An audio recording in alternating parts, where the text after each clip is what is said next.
Assalamualaikum warahmatullahi wabarakatuh. Saya Adrian Febriano, saya dari kelas 10 TKJ 2. Di sini saya ingin menjelaskan apa itu perbedaan antara hub, switch, dan router.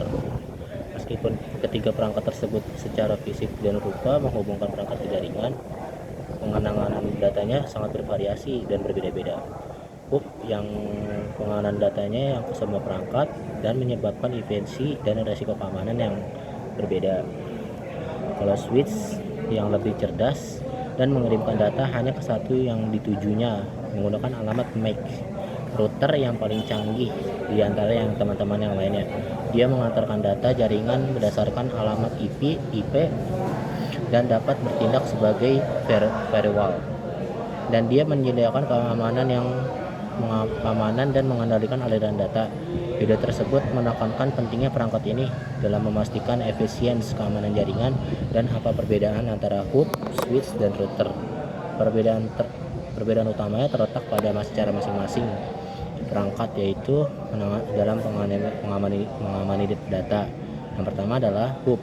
Hub ini dia menyiarkan data ke semua perangkat yang terhubung, sedangkan kalau switch dia mengirimkan data ke perangkat yang tertentu atau yang dituju.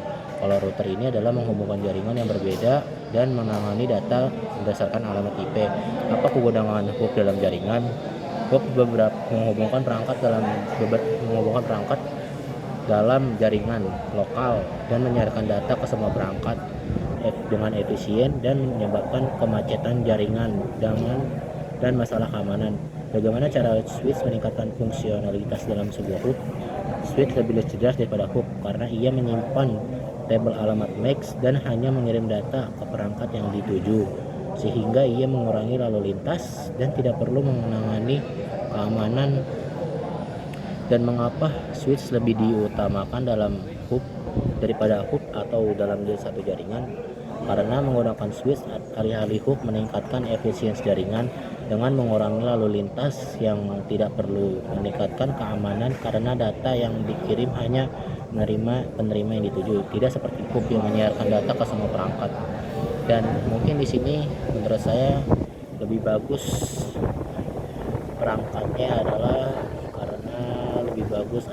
switch, karena dia yang bisa diterima hanyalah oleh yang penerima yang dituju, tidak seperti yang lainnya. Hub hanya menyediakan data ke semua perangkat dan itu ke semua perangkat. Mungkin sekian saya dari saya. Wassalamualaikum warahmatullahi wabarakatuh.